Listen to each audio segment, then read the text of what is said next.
There is a material on this earth so common that we never once stopped to ask, what happens when it runs out? You have touched it, you have walked on it, you have built your entire civilization on top of it.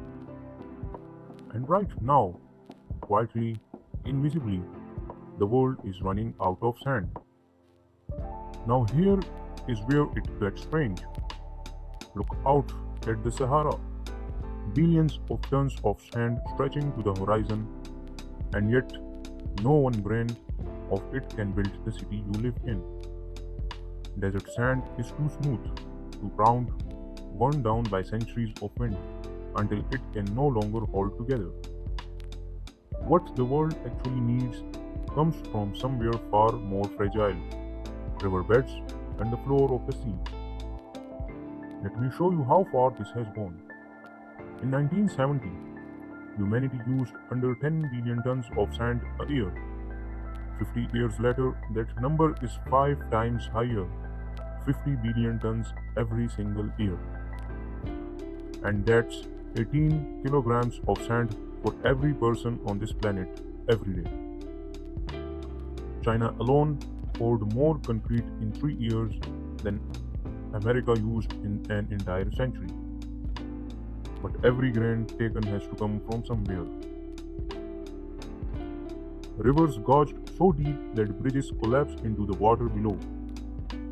Beaches vanishing not from the tide but from the treasures offshore. In some places, the strait has turned violent. People call the men behind it sand mafias, and it isn't just rivers and coastlines at stake.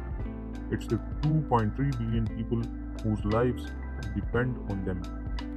This isn't new. Sand has shaped human history for thousands of years. 2000 years ago, the Roman mixed sand with ash and lime and built structures that still stand today. Look before that.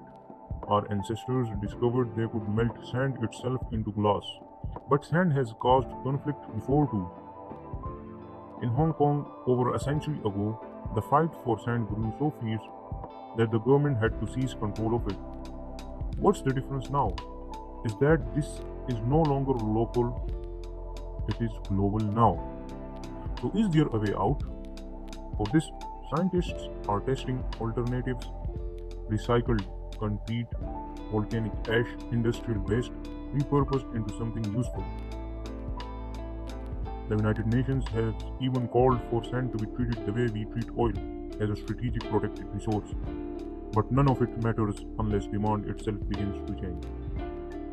So the next time you walk past a construction site or lie down on a beach, remember that material beneath you took hundreds of thousands of years to form, and we are spending it faster than the earth can ever give it back. If this opened your eyes, subscribe, because the world is full of things hiding in plain sight. Thank you so much.